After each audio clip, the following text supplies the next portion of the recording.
So talking about Georgia O'Keeffe and the flowers that she created, we're gonna make our own. First thing I would like you to do using pencil is write your name and flip your paper. Once it's flipped, we're gonna do our outline of our flower in Sharpie. So if you wanna start in pencil, you can start in pencil. I will, just to show you this process. So however you design your flower is completely up to you. You have the ability to pick your petal shape, but as long as you make it look like a flower, that's exactly what I want. So to start, what I want you to do is find something on your table that's a circle. You could use your paper towel roll, you could use your mister bottle. You just want to have a circle that's in the middle of your paper. So I'm just going to use the mister bottle. Whatever you have at your table, draw or trace a circle in the middle of your paper. This is going to be the kind of starting point for the rest of our flower. You can adjust your circle, and since you're working in pencil, you can erase any mistakes that you make. So there's our start of our circle. Next, what you're going to do is you're going to start designing your petals. And the way petals work is they are overlapping and underlapping each other, so you won't see parts of some of the petals. Your petal shape is also completely up to you. You can do a pointed shape, you could do a more rounded shape, you could do a narrower shape. It's completely up to you. I think I'm going to start with a sunflower shape, and usually sunflower petals are a little bit more pointed. So I'm just going to continue that pattern all the way around my circle to get my first layer. Keep in mind, petals and flowers are not perfect, so they don't have to look exactly alike. They'll be a little bit different as you go. You can also see, to make it easier on myself, I am turning my paper instead of turning my hand, so that the same shape is being done for every single petal. It also causes less stress on your wrist, and you can draw more. So I'm here, I have this weird awkward space where I don't think I could fit another petal, and I don't want to squeeze another one in. So right here is where I'm going to start my second row. So for my second row, it's going to look like they're going behind the first row. So you'll have to cut off some of your lines. So I'm about halfway up my first row, and the height of my second row is about the same.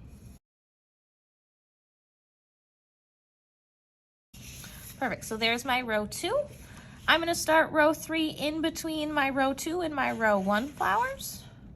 And I'm going to make these ones a little bit smaller.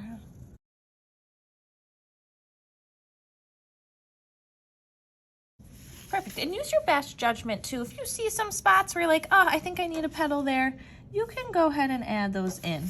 So maybe there, and I think over here might need one. So yeah, I think it's in a pretty good spot right now. Off of this too, we're gonna do 2 leaves. So our leaves are kind of like our petals, but they're just bigger. And usually when you look at a flower from the top down, from this perspective, you'll see the leaf kind of poking out. So for my leaf, I'm gonna put it over here, and I'm gonna make it big. And I'm also gonna do another leaf off of that leaf. So doing the same type of overlapping that I did. It's like we're looking down on our flower from the top. Perfect, so here's the start of my outline. Next, what I'm gonna do is I'm gonna outline it in my black Sharpie.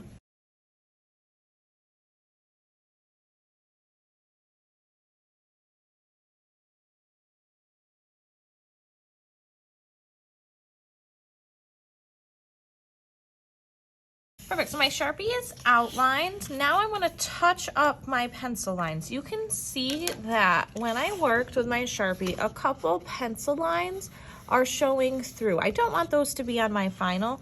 So what I want you to do is take one of your big erasers at your table and erase any of those extra pencil lines. The Sharpie won't erase because it's permanent.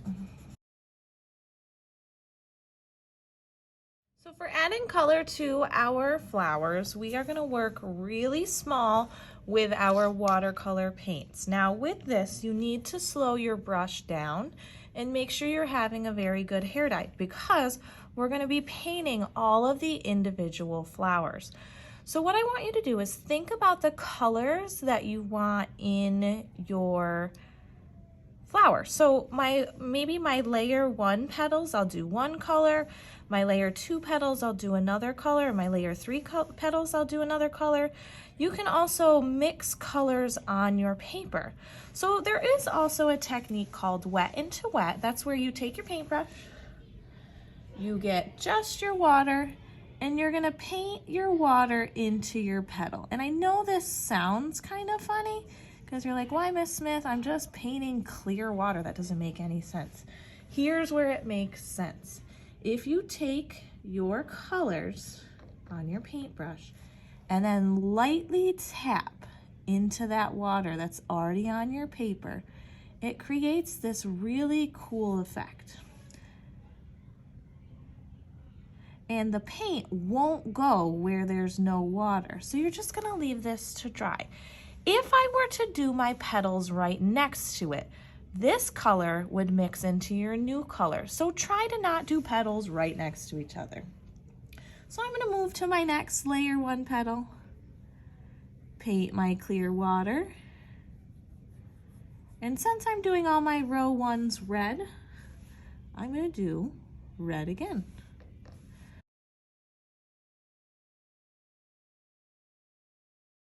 So there's all my row 1s. If you want to just paint like normal, you can, but just be careful. If your paint is still wet, it will blend into the other layers.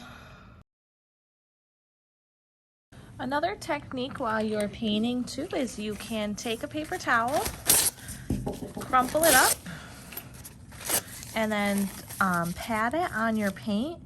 And what it does is it creates a really cool texture. So throughout your sunflower, try this blotting technique to create that really cool texture. You can see I'm just continuing around my flower, changing colors as I go, and I will blot as I continue to go too.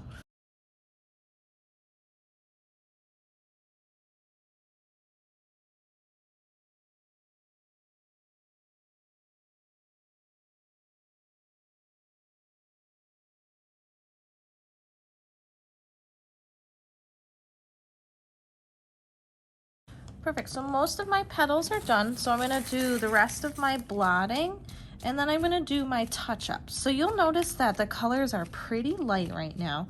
What we wanna do is we wanna make some of them more bold. So what I mean by more bold is I want just a little bit of water with more paint. So I'm gonna touch up my yellows first. So I've got a lot of paint on my paintbrush, and just on the inside of the petals, I'm gonna repaint to make that yellow brighter. I'm also gonna do the same thing with the orange and the red. So do these touch-ups. It will really make your color look like it has more of value, so darkers and lighters. And I'm also checking for any spots that I missed, so any white spots or light spots. So I'm gonna do all my touch-ups. I'll let the video fast forward.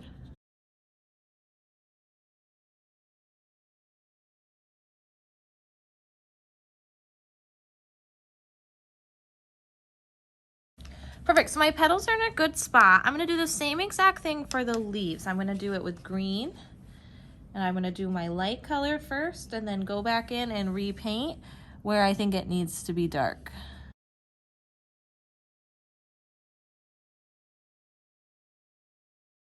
Perfect, so on the inside, you're also gonna pick a color that you wanna put in there, and you're just gonna fill in the center.